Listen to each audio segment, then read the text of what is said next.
cuando yo desvelé todo eso en el director, se me echaron encima algunos compañeros, ¿no? Como diciendo, pero ¿cómo te atreves a hablar de nosotros? ¿Y por qué no?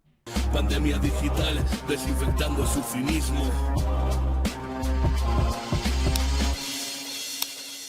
¡Acá atrás!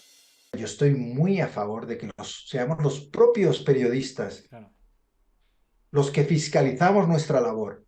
Es más, te diré, y es una idea que mis compañeros detestan, tú para ser arquitecto, para ser médico, tú tienes que tener una licencia.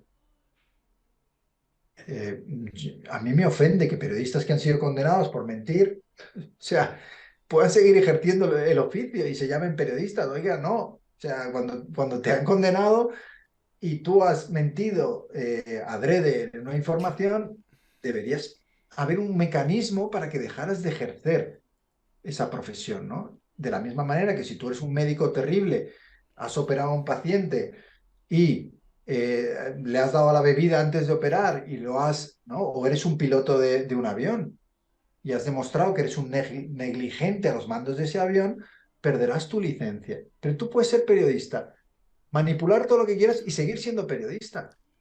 Claro, es que Y no yo sé que pasa, en otras esto profesiones no pasa, ¿no? Yo siempre no pongo pasa, el carnet de puntos de los conductores profesionales. no Te pasa, van quitando puntos no hasta pasa. que no puedes trabajar, claro.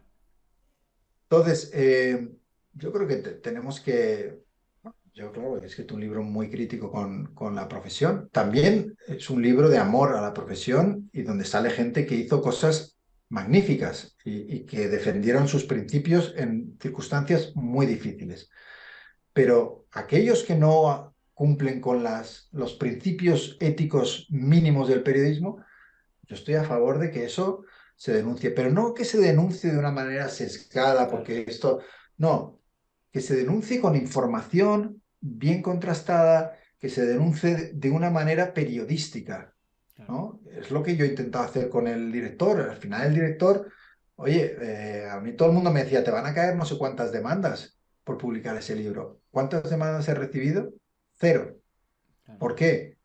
Porque todo lo que escribí Es verdad, estaba investigado o tenía las pruebas o lo podía demostrar. tal cual. Entonces yo no acusaba simplemente porque no me gustaba este u el otro, sino que en el director lo que hago es contar cosas que puedo demostrar, que si mañana alguien me pone una demanda, yo puedo ir ante el juez y decir, perdone, pero es que lo que yo he contado es cierto por esto, esto y esto. Entonces, muy a favor de la crítica. Y en cuanto a las asociaciones de prensa, pues creo que tienen un gran recorrido de mejora. Cuando yo fui despedido del Mundo, recuerdo perfectamente, yo me acogí a la cláusula de conciencia de la Constitución que protege a los periodistas frente a quienes intentan que hagan cosas que van contra su ética profesional. Y era el primer director de un periódico en España que se acogía a esa cláusula. ¿Tú crees que hubo una asociación de la prensa que me llamó para interesarse por mi caso? ¿O para interesarse por qué me despidieron de 3 medios de golpe? ¿O para defender lo que yo estaba diciendo? Ni uno, no, no. Ninguno. Lo que se hizo en aquel momento, y es verdad que la gente que estaba a cargo de la FAPE no era la que está ahora, que no sé cómo, o sea, que no quiero trasladar la Sí. culpa, pero la persona o las personas que dirigían la FAPE en aquel momento organizaron un evento sobre el futuro del periodismo e invitaron a Martínez Castro, que era la secretaria de comunicación del PP, que estaba despidiendo a más periodistas en la historia de la democracia de este país, y Antonio Fernández Galeano, que era el presidente de la empresa que me había despedido a mí por hacer mi trabajo. Y los convocaron a una reunión patrocinada por un banco para hablar del futuro del periodismo. O sea, claro, entonces, bueno, la verdad es que yo estoy muy desconectado del mundo de las asociaciones de prensa. No sé ahora mismo cuál es su función o qué están haciendo, pero yo creo que deberían ser, en cierto modo, como los colegios profesionales, ¿no? Fiscalizadores, ¿no? Claro, deberían tener comités de vigilancia que pudieran a lo mejor tú no lo puedes llevar a la práctica, pero sí que se pudiera de una manera pública retirar la condición de periodista a aquellos que de una manera clara han manipulado, y se ha demostrado judicialmente que lo han hecho, adrede, ¿no? Porque tampoco podemos convertir las asociaciones de prensa en jueces, ¿no? Quiero decir, pero sí que debería haber comités éticos con un poder más ejecutivo para intentar limpiar el oficio, porque al final hay gente por ahí que se está atribuyendo la etiqueta de periodista que nos está haciendo un daño tremendo a los que sí lo somos, porque la gente los pone a todos en el mismo grupo. Claro. Y el periodismo ahora está, si no la profesión más desprestigiada, la segunda, ¿no? Vamos variando entre el top uno y el top 2 de los más desprestigiados. Y hay buenos periodistas en este país, Sí, sí, buenísimo.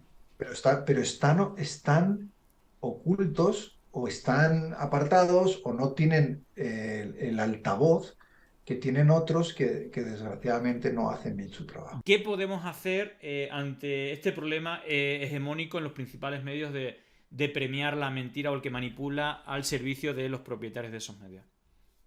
Yo quiero ser más optimista en el sentido de se ha roto el monopolio de los medios generalistas de este país. Eh, la gente más joven quizá no se acuerde, pero tú antes ibas al kiosco y había 3 o 4 periódicos y las radios eran las que había y las televisiones tenían los 5 o 6 canales que había y no había más. No tenías esa alternativa que hay hoy con podcast, con streaming, con gente que está haciendo cosas interesantes. Entonces, por una parte, hay más voces y por otra parte, yo no excluiría de la responsabilidad de lo que pasa a las propias audiencias. Y aquí voy a echar un poco la bronca a las audiencias. Claro. ¿Por qué? Porque lo que noto también muchas veces es que la gente tiene muy poca tolerancia a verdades incómodas, que nos gusta que nos digan lo que ya pensamos. Nos gusta ir a casa diciendo, vea, yo tenía razón, ¿no? Y al final tenemos muy poca exposición a quienes piensan diferente a nosotros. Y creo que eso es un problema. Para tener medios más independientes, tenemos que tener también audiencias con más espíritu crítico y más capacidad de aceptar cosas que a lo mejor no son las que quieres escuchar. Esto a mí me ocurría en el caso del Mundo. Era un periódico de centro derecha, pero que a mí me tocó cubrir y denunciar sobre todo la corrupción del Partido Popular, que era la mayoría de mis lectores. Y cuando iba, y lo cuento en el director, al kiosco del barrio y hablaba con el kiosquero y venían algunos compradores del periódico, se enfadaban conmigo y me decían, pero ¿por qué no? ¿Por qué publicas estos escándalos del Partido Popular? Son de los nuestros y tal. Claro. No, míos no son. Yo no tengo bando, yo soy periodista, yo no estoy aquí para... me da igual que... Y usted, como lector, lo que tendría que hacer no es enfadarse conmigo porque yo estoy denunciando la corrupción del PP, sino enfadarse con los corruptos. No, no, pero es que hay que darle a los otros, ¿no? Si a los otros, si me viene un periodista de mi redacción con algo de los otros, no se preocupe que si es verdad o está contrastado lo vamos a publicar. Pero ahora mismo el pico de la corrupción, que es lo que me pilló, era todo el tema del Partido Popular. Y yo tenía la obligación de publicarlo. Entonces, ¿por qué digo esto? Porque tengo la sensación de que en España los medios están demasiado sesgados y que hay que enfrentarse a la realidad con una visión un poco más como un folio en blanco, ¿no? Claro. Desde cero y decir, voy a ver qué está pasando. Y luego está la opinión, que me parece legítimo que cada uno tenga su ideología y sus preferencias y la exprese en la opinión. Pero en la información, que es el gran problema de España, no puede estar contaminada por nuestras opiniones.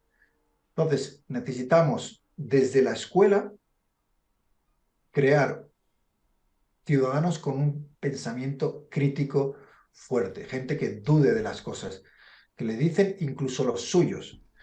Y eso es difícil de hacer en un momento en el que estamos tan polarizados, tan crispados y tan enfrentados, ¿no? Porque las dos Españas están más presentes que nunca. Entonces, necesitamos periodismo frente a la desinformación. Yo, una de las cosas que más estoy haciendo es ir a las facultades de periodismo a hablar a los estudiantes, a intentar convencerles de que sí, hay un atajo que te va a dar más dinero y más rápidamente, más fama, que es el del escándalo y la desinformación y la tertulia gritona y etcétera. Y hay un camino más largo que es el del periodismo serio, que es el que de verdad es un servicio al ciudadano, al público, y con el que te vas a sentir mucho más a gusto, aunque a lo mejor, sí, desgraciadamente no recibas la atención a lo mejor que van a tener otros. Es un trabajo duro, pero yo creo que el convencer a esas nuevas generaciones de periodistas de que lo hagan mejor que lo ha hecho la mía y la de mis mayores, ahí está la clave. Porque yo creo que mi generación y la generación de los que están por encima de mí hemos fallado. Llegó el momento de no estar callado, de desmontar inventos que vienen envenenados. Es contrainfo, que no es lo mismo. Pandemia digital, desinfectando su cinismo. Gracias por la suscripción, muchísimas gracias.